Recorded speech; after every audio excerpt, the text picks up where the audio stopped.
AP రైతు సంఘం జిల్లా ఉపాధ్యక్షులు చల్లా జగన్ ఆక్షేపణ 18 సంవత్సరాల క్రితం తీసుకున్న భూముల్లో ఎటువంటి పరిశ్రమ పెట్టని వారు చిన్న మధ్య తరహా పరిశ్రమలు పెట్టేస్తాం ఉపాధి కల్పిస్తాం అని చెప్తున్న మాటలన్నీ కుట్రపూరితమే అని ఏపీ రైతు సంఘం జిల్లా ఉపాధ్యక్షులు చల్లా జగన్ అన్నారు।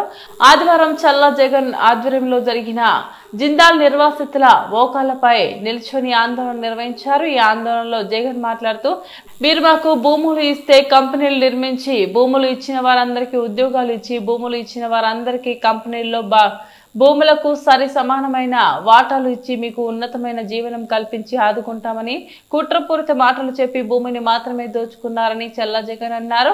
18 ఏళ్లుగా ఎటువంటి పరిశ్రమ పెట్టకుండా ఉండి ఇప్పుడేమో చిన్న తరహా పరిశ్రమలు నిర్మిస్తాం ఈ ప్రాంతానికి ఉద్యోగం కల్పిస్తామని చెప్పడం అంటే ఉట్టికి ఎగరలేనమ్మా స్వర్గానికి ఎగిరింది అన్నట్టు ఉందని జగన్ ఆక్షేపించారు। ఈ ప్రాంతంలో ఉన్న భూమిని తగినమ్మడానికి సిద్ధపడింది। 18 ఏళ్లు కట్టలేని కంపెనీలు ఇప్పుడు కడతారంటే ప్రజలు ఎలా నమ్ముతారని చెప్పేసి మేము ప్రశ్నిస్తున్నాం।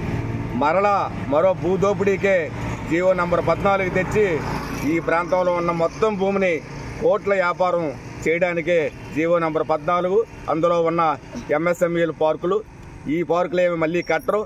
ఎంఎస్ఎంఈల పార్కుల పేరుతో రోడ్లు వేసి నీరు తెచ్చి కరెంట్ ఇచ్చి రియల్ ఎస్టేట్ చేసి మరికొంతమందికి భూములు అప్పగించి వాళ్ళ దగ్గర డబ్బులు దోసుకొని అందులో చట్టంలో ఏమున్నదంటే 10 ఏళ్ళ తర్వాత నువ్వు కంపెనీ కట్టినా కట్టకపోయినా ఏ నిర్వహణ జరిగినా జరగకపోయినా ఇన్ని సదుపాయాలు కల్పించిన ప్రాంతాన్ని మరలా 10 ఏళ్ళ తర్వాత జీవో నంబర్ 14 ప్రకారం ఎంఎస్ఎంఈలకు కేటాయించిన భూమిని అమ్ముకోవచ్చని చెప్పేసి ఆ జీవోలో ఉంది।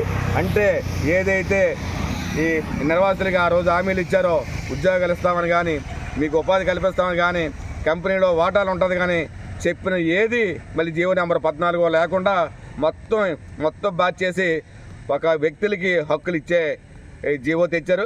ఆ హక్కు ప్రకారం వాళ్ళు మళ్ళీ 10 ఏళ్ళ తర్వాత తగనమ్ముకోవచ్చు। వీళ్ళకేమో ఇక భూమి ఉండదు ఉద్యోగం ఉండదు అలాగే షేర్లు ఉండవు। అందువలన మేము జీవో నెంబర్ 14 రద్దు చేసి ఏదైతే ఆ రోజు భూమి సేకరించారో మోసపూరితంగా ఆ పేద దళిత గిరిజనులకు ఆ భూమి అప్పగించే వరకు ఆందోళన కొనసాగిస్తామని చెప్పేసి తెలియజేస్తున్నాం।